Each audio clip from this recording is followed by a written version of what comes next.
Nah, ini. Ini di tempat kami langka nih. Canggu. Ini cangguk namanya. Ini canggu. Nah. Kalau canggu ini dia untuk umpan KW. Kau itu apa, Pak? Ini ikan gabus. Itu bace. Nah, jadi kalau di Indo kan itu gabus. Oh, Latinnya apa, Pak? kalau bahasa ininya apa? Ini apa itu? Ule ini. Enggak, bahasa Ule itu, snakehead itu. bahasa mancing mania. Itulah, ule snakehead. Oh. Ah. Coba lihat, Pak, Ule-ule. lebih dekat lagi, Pak. Kalau bahasa Aceh ule. Kalau bahasa pancing mania snakehead. Bapak udah lama ke Mawe, Pak? Ya sering, tapi enggak sigo-sigo lah. Biasanya Bapak ke Mawe di mana, Pak? Enggak tentu. Kadang di lung, kadang di pung. Oh, gitu ya, Pak. Ya, kadang-kadang di alu. Oh, alu itu apa, Pak? Alu itu kayak suak.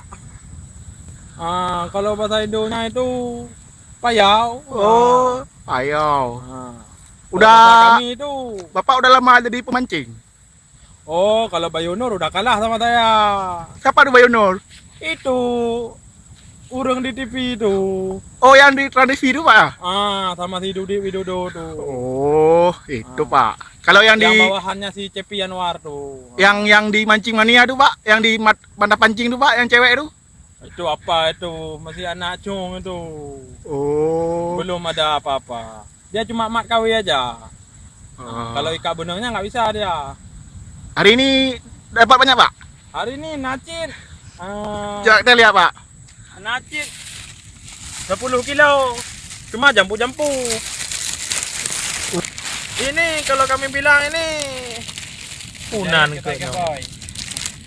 Ada itu atau boy itu. Kalau orang itu bilang inilah. Oh, nila. Oh iya ya, Pak, ya. Kayak mujair ya, Pak. Kayak mujair ya. Bukan mujair ya. Mujair dia ubud-ubud. Oh, kecil-kecil ya, Pak. Ini tuh Pak, tuh bacir tuh Pak ya. Ini bukan, ini gabus. Oh, ini yang dibilang gabus tadi, Pak. Ini gabus. Itu dia pakai canggu. Oh, pakai canggu. Oh, ya udah, Pak. Sudah, saya mau pulang. Oh, ya udah, Pak, ya. Makasih, Pak, ya. Ya, sama-sama.